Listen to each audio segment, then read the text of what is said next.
Namaste. Welcome to episode 8 of X Communities.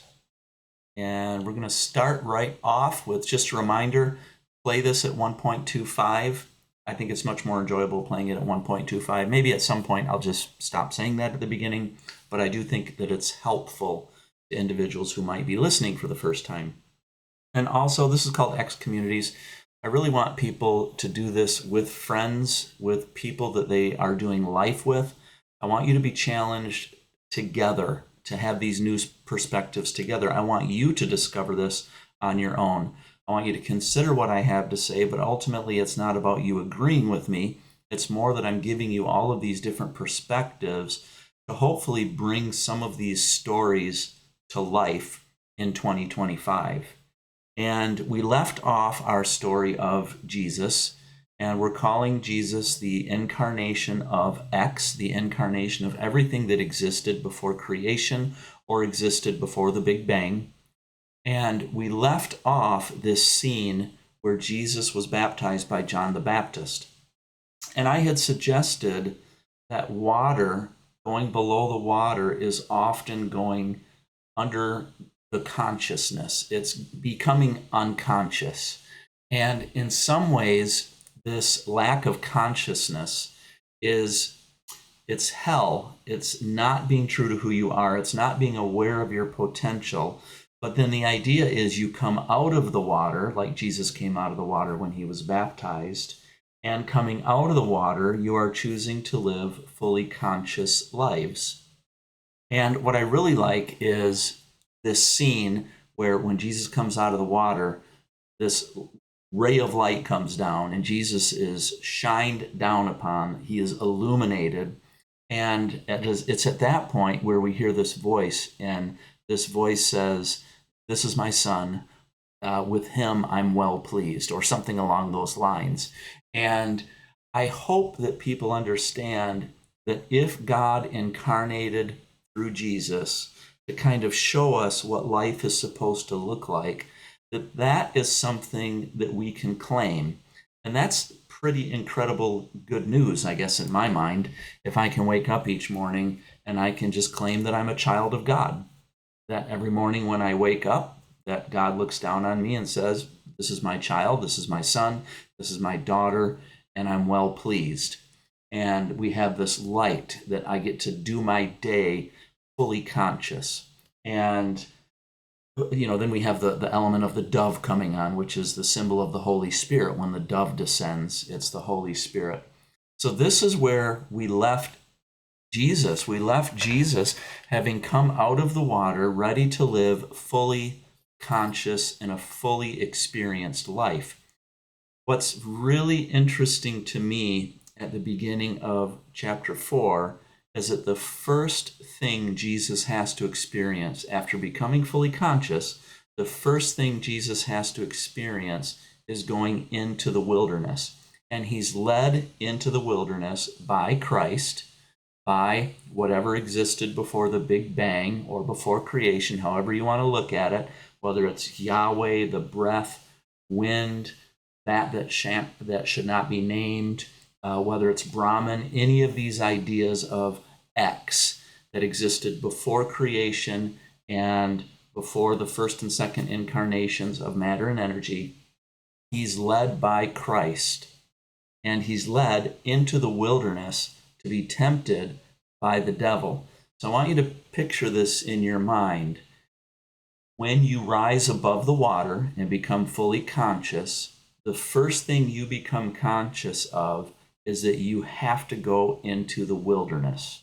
You have to be tempted. You become fully conscious of not only your potential, but you also become fully conscious of your adversary, which has been personified to mean Satan, who's the person who's going to, he's the adversary of God. He's the adversary of yourself, of your true identity as a child of God. He's the obstructor. And so the first thing that we see, once we become fully conscious, the first thing we often become fully conscious of is our need to go into the wilderness to be tempted by the devil. And so we're going to spend some time here because another term for the devil is the obstructor. And in the Hindu tradition, the obstructor, the obstructions are often alleviated by the god Ganesh. So that's the elephant god, is Ganesh. And the elephant god is it's the avatar of God that removes obstacles. So remember, in the Hindu tradition, they are monotheistic in the sense of Brahman. There is one source, but they're polytheistic in terms of the expressions or the different avatars of God. So each of their gods and goddesses point out a characteristic of God. And in this case, if we have the devil being the obstructor, we have the counterpart of that, which is in the Hindu tradition, the elephant god, which is Ganesh. And I want to put some things out there because it's really interesting to me, because sometimes in the Christian tradition, I find that people will make comments like, well, everything exists and nothing was created. In fact, I think the Bible says this, and I think Paul taught this, I think, that nothing was created other than what God intended to create. And then we have this devil or this Satan. And what's really interesting to me is that people do not look at Satan as an extension of God. And I don't know how else it can be. You know, either Satan existed in some other form other than X, or when God incarnated, when X incarnated into the world, there must have been some sort of an extension or some sort of a shadow or something along the lines of God that was actual extension of God. Now, keeping this kind of theme up of talking about Satan too, Satan was not a proper noun until about the 3rd century. Now, about 100 years before Christ walked the... No, that wouldn't work. There were the Gnostic Gospels that I think personified Satan a little bit differently than what we're used to. But the idea of Satan in terms of an actual being didn't even exist again until this time period where we started to tell stories. And stories are really important. We're going to see Jesus actually say something to that effect, that the reason I speak in parables is that Jesus wanted for us to chew on something. He didn't just want to tell us the way things were, because as human beings, it's our stories and it's our narratives that kind of lock us into the story. And so it was really important that Jesus personified things, that he told stories, that the authors of the book of Matthew and all of the great religions out there, they typically have these stories and narratives that we engage and we chew on and we figure out. And so he wasn't a proper noun until, I have in my notes, the 6th century. I'd have to clarify that if needed. But there's a reason stories are told. But just because we label something with a proper noun does not necessarily mean that there is an actual singular being called Satan. Quite often, these are more archetypes. And so I often use the 3 little pigs as examples. You know, just because the 3 little pigs didn't have opposable thumbs, because they couldn't actually hold hammers, that doesn't mean we dismiss the story of the 3 little pigs just because it couldn't happen. We rather look at what's coming through the story of the 3 little pigs before we completely dismiss it. There's a reason the 3 little pigs are still in existence, and it's because we love stories. And with our kids, we can present these stories on a very literal level. And then when our kids get a little bit older, when they become teenagers, 10, 11, 12 years old, they can start thinking more abstractly. Then we can start bringing deeper meanings to these stories, especially when they say to you, hey, I don't think I believe this. This really doesn't make sense. You can start bringing in some deeper levels and some deeper meanings to these stories. So we have this archetype of evil, or this personification of evil that we call Satan or the devil. He's called the trickster in some sense. He's called the slanderer, and he's called the accuser. Now, what's interesting about those terms, trickster, slanderer, and accuser, is that he always accuses you, Satan always accuses you of being something that you're not. That's what the accuser is. That is, in a sense, a bearing of a false witness. It's bearing false witness against who you truly are. And if you think about the good news that eventually Jesus is going to continue to promote, which is you are a child of God, you're okay, just live a righteous life, not perfect, but righteous. And what's going to be really interesting is the attacks always come at the core of who you're supposed to be. And in some ways, Satan's work, the devil's work, is really interesting because the more ego layers we put on ourselves, the more personas we put on ourselves to try and engage the world, which is a lot of what we do in the first half of life, is we put on these ego layers and these personas by which to engage the world. And Satan is, in a sense, yes, he's the liar, he's the accuser, but at the same time, he is telling you a very difficult truth, which is you're not being honest with who you are behind all of those ego layers and all of those personas. And so, in a strange sort of way, we almost need to have this archetype of evil, this archetype of light, because he was called Lucifer, the illuminated one, to show us that we don't need our ego layers, that our ego layers are indeed false. So there's this interesting dynamic that I know I totally did not articulate very well, but it's something that I want you to think about. It's the necessity of having somebody accuse you of being fake, of being not true to who you are, because if you have a lot of ego layers on and a lot of personas on, well, you're actually not being true to who you are. And perhaps that's part of sin's arrangement or the devil's arrangement. I don't know how it works, but to actually allow us to come into that conclusion. And so, interestingly enough, Jesus is led into the wilderness to be tempted by the devil. So he's in the wilderness. So he's in yin, he's in chaos. The wilderness is chaos. So that is the black side of yin yang. Let me show you that picture really quickly. So the black side of yin yang right there is the wilderness. It's chaos. But notice the white dot. We're going to come back to that. But he is led into the wilderness. He's led into the chaos by the Spirit, by X, so that he can be tempted by Satan, tempted by the devil. So let's unpack this a little bit. So the first thing we notice is that Jesus started to fast for 40 days. So this is 40 days without food. And sometimes individuals fast so that their hunger pangs will remind them of their reliance on God, their reliance on the universe. So sometimes that's the reason people fast. But this is a type of prayer. Fasting is a type of prayer. And so this is the first time when we see Jesus actually entering kind of a space of prayer for 40 days before he's going to come into contact with the tempter. So I want to unpack prayer just a little bit. And again, I'm giving you some foreshadowing.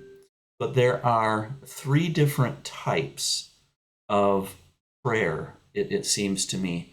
And it all depends on the energy that is either leaving you or coming into you, or that you're rising above. And so let me state it this way. So there is introversion. Introversion is where you take energy from the outside and you bring it in. So this is one of Carl Jung's constructs of being an introvert or an extrovert. So you've heard those terms, introvert versus extrovert. Well, that actually has to do with the flow of energy. So those of us who are introverts, we tend to take the energy from others and bring the energy inside of us, and we tend to process that energy. So that can be looked at as a type of prayer. And then those of us who are extroverts, we tend to extrovert ourselves onto others, and then we see what comes back to us. And so we see what is reflected back to us. Again, a different type of prayer or meditation. If you're my scientist friends, if you're not like into the God thing, you can look at this in terms of meditation as well. And then there is the idea of transcendence, of you're actually rising above the introversion and the extroversion. You're rising above the flow, or you're staying in the middle of the flow and not allowing the extroversion and the introversion to affect you. You're just experiencing the flow. So what is happening here is Jesus is basically starving himself. He's fasting for 40 days. And I'm gonna suggest that he is putting himself in a state of listening or contemplation. And contemplative prayer is very introverting. It's very much listening to what's coming from our environment, what's coming from the universe, what's coming from the external psyche that we are introverting and that we are processing. So it's the idea of contemplation.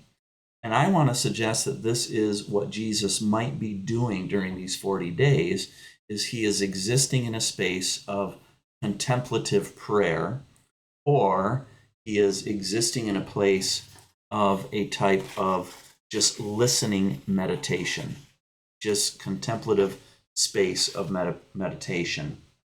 Now, the other option would be that Jesus was just existing in a space.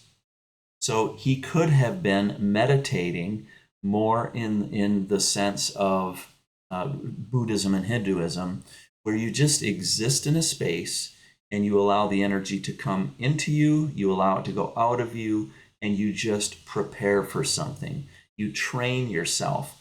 This is transcendental meditation. And this transcendental meditation will rewire you neurologically. It's an excellent practice for people to do each day, to practice transcendental meditation. And it's where you relax and you just sit for an extended period of time. You close your eyes, you breathe deeply, and you just say, when things come into your mind, you say thank you and you let them pass, whether they're good, whether they're bad. So Jesus may have been doing this during these 40 days as well. Now, there is a third type of prayer that I want to talk about, because this too is a little bit of a foreshadowing. And what's fascinating about this, and I'm going to call this extroverted prayer. So extroverted prayer or extroverted meditation is where you take what's inside of you and you extrovert it onto something. So this can be things like establishing intention. This can be things like visualization. It can be, you can find this in professional athletes, and people who train for the Olympics are trained in this. This extroversion, or this visualization of seeing yourself do something. Now, stick with me here, because I think that this will make sense, and it'll make more sense as Jesus continues to talk about different types of prayer. Because this extroverted type of prayer, it seems to me, is the most popular, if you will, type of prayer out there, where you extrovert yourself onto God as if your will, as if what you want is going to somehow change God's mind about something, or is somehow going to spur God into action. I'm not exactly sure how that comes about, but there is this idea of extroverting your request. And so in my mind, there's two things going on here. And we could call this petition and praise. And I know that there are places for these, but I'm not confident that this ought to be the main source of prayer or communion with God, because Jesus is going to actually talk in some regards against some of the practices that you see on social media. So let's just talk about this. So petition. If you are petitioning the universe through intention or through visualization, which there's a lot of research and science to back up that you can do that, and that will improve your performance. You can also petition God in the sense of, God, this is what I need now, give it to me, type thing. And you can also use this as praise. You can use this as extroverting your opinion of God, telling God probably what God already knows, or stating what's already obvious in the universe.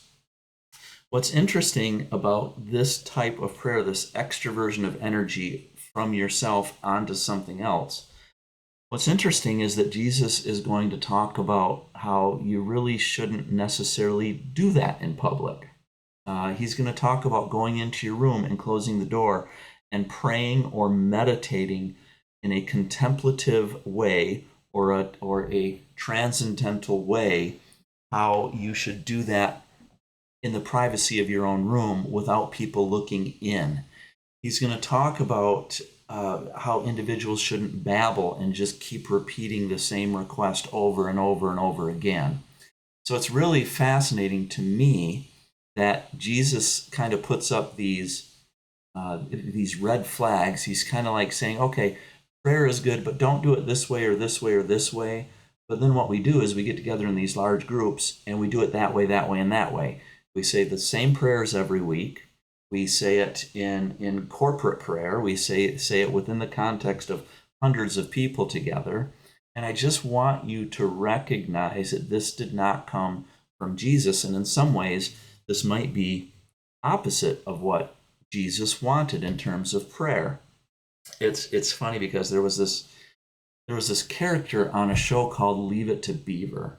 And I kind of liken it to this. This is a little bit critical, I know, but maybe it'll help people think about this. But on this show, Leave It to Beaver, there was this character. His name was Eddie Haskell.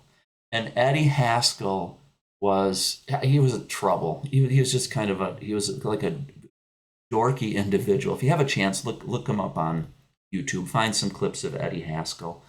But what he did was when he was around his friends and when he was around his peers, he was kind of a jerk.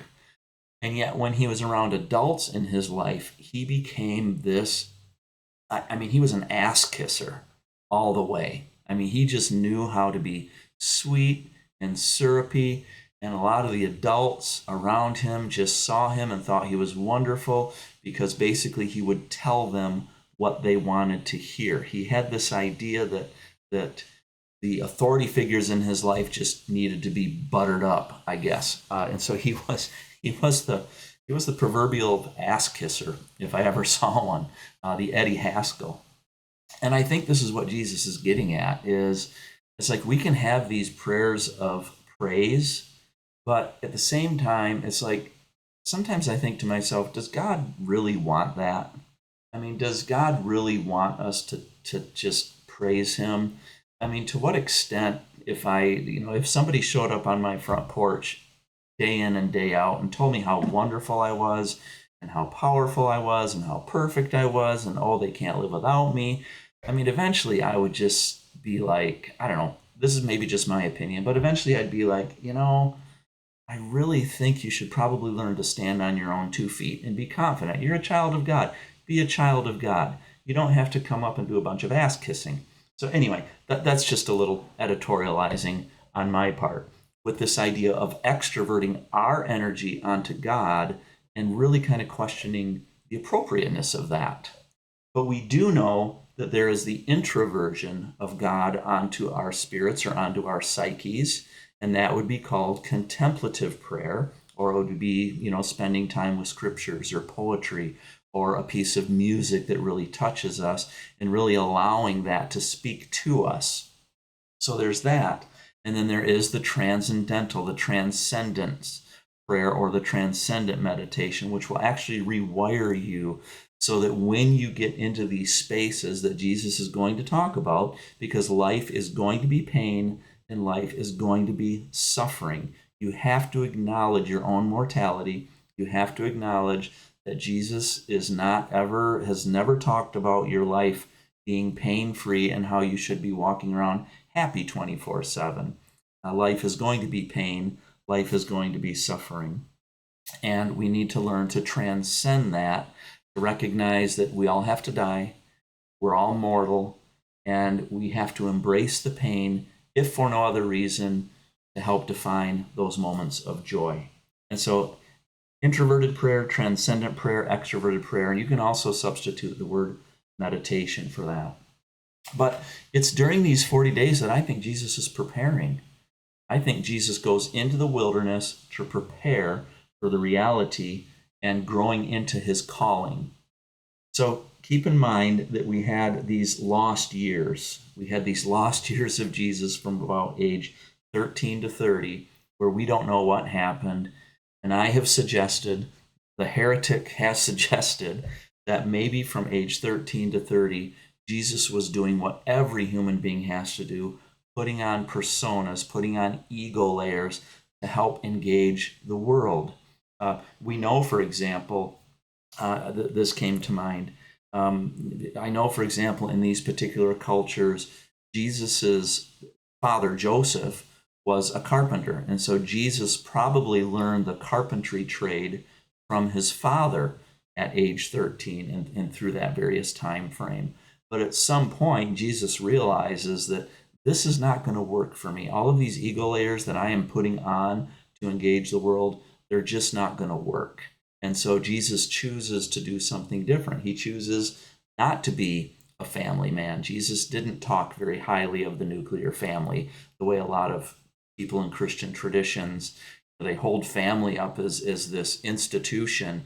And when you look at what Jesus actually said about the family, particularly the nuclear family, it really wasn't positive. I don't even have to sugarcoat it. It was not positive, really, in very many ways.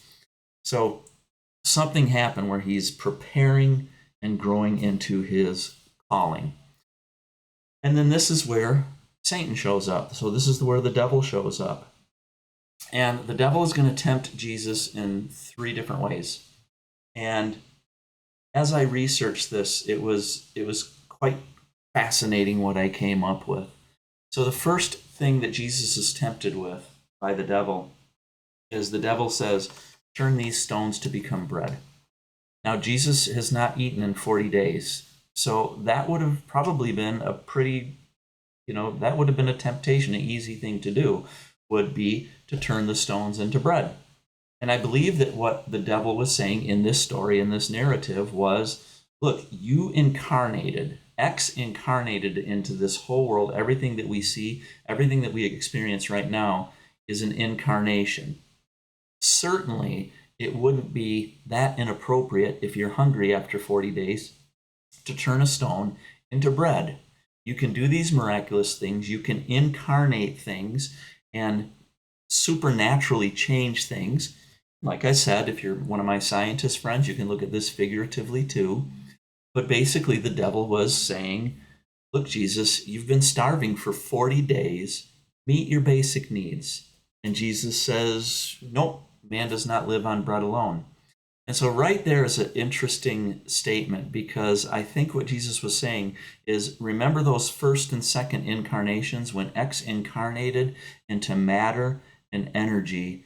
Jesus, I think at this point, is saying it's not about matter and energy. It's not about my physical being. It's not about this environment. It's not about these things that I'm touching and I'm experiencing with my senses. It's almost as if Jesus is saying, it's not about that. It's not about me feeding myself when I'm hungry. This journey, this point that I'm at, is going to be about so much more than that. Now, the second temptation is Satan leads Jesus up to sit at the top of the temple. Now, what's interesting is the temple is usually the highest point in the city, is my understanding. The temple is the highest point in the city. But what Satan asked Jesus to do is, he says, throw yourself off this temple, and the angels are going to come in and they're going to rescue you. What's interesting to me about this particular point is I think Satan was tempting Jesus with eternal life. And it's almost as if Jesus said, no, I don't have to throw myself off this temple. Like, I'm not going to hasten my own death. But at the same time, I don't have anything to prove. Like, religion is not going to, that's not the point. Religion is not the point. Eternal life, living forever, is really not the point. The point is going to be, how do I present to the world? And religion is not going to be the answer. So we've got 2 things going on here, right? We've got our physical needs, our everyday existence. That's not the point. And religion is not the point. And then And then Satan brings him, I think it's on top of a mountain, and looks over all of the kingdoms. And I believe Satan says something to the effect of, if you bow down and you worship me, I'm going to give you all of these kingdoms. So that tells us that Satan is the earthly kingdom. I'm going to give you Mother Earth. I'm going to give you everything that you can see, everything that you can touch, everything that you can experience. With your senses, I'm going to give you that.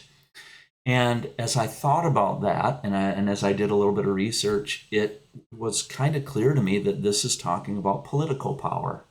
So it's talking about, putting faith in who's in charge, putting faith in who has the most land, who has the most law, who has the most servants, who has the most pull, who has the most, I don't know, I guess just who has the most power. And so we're left with these three temptations, which is, number one, we're not going to worry about our earthly needs. That's not the point. That he's not going to show us that that's the point. So it's not about food and water. It's not about religion and having the right practices. Jesus is going to turn that on its head really quick. And it's not about politics. We're even going to see this come up in the three different types of individuals. Actually, we saw it come up already, right? Because when Jesus was baptized, the Sadducees and the Pharisees showed up. And these were individuals who were kind of straddling both worlds. They were trying to straddle the religious world and the political world. And it's interesting to me that those are the types of individuals that Jesus just really found. I think he was quite disgusted with those individuals. And as I think about today, I think about 2025, I think about what individuals, at least for me, really kind of set me off balance. And a lot of times it's individuals who, they'll say they're this religion, and then they have these politics.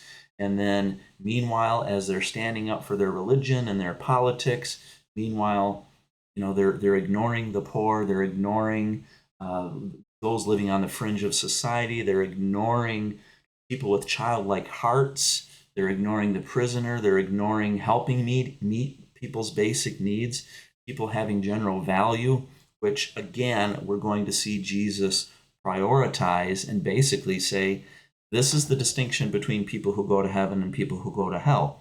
I don't believe Jesus was talking about an eternal destination, but I think in terms of a present experience of heaven and a present experience of hell is defined by being present, but more so being present in the moment, but being present in the moment with those who are on the fringe of society, those who are needy. So we're going to keep looking at that. So not material existence, not religion, and not politics. And yes, we have to judge the inconsistencies. So this idea of judgment is going to come up too, because I think that, we're designed, or we have evolved to judge and make sense of things. But I think that it's really important that we are deliberate in the way we make these judgments. So in my mind, we have to be really careful that we're not judging a person's destiny. We're not judging a person's value in the moment, but we're almost looking at these internal inconsistencies and judging the system more than the individual, if that makes sense. So Jesus goes into the forest. He's tempted by the devil. He passes the test, so to speak. So he takes care of all three temptations. And then once he's done taking care of these three temptations, this is interesting too. Once he's done with these three temptations, he moves. He actually goes and lives in a home, or he makes his home. I think it says he makes his home by the sea.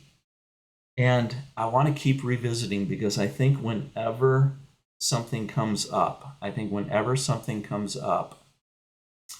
that has to do with shoreline, I think that is really important to associate that with yin yang. So chaos is under the water, and the white area is land or structure. And typically we see beaches, we see living on the shore, we see fishing, pulling stuff up from under the sea for our own sustenance. We see all of these symbols and Jesus makes his home by the sea. So he's not living on the boat, but he's also not living inland, so far away from this border between the yin and the yang, between the black and the white, which is where people are, I think, most ready for change. They're most ready to hear this good news.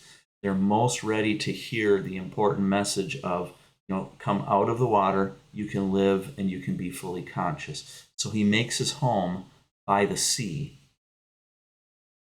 And then we have this prophecy.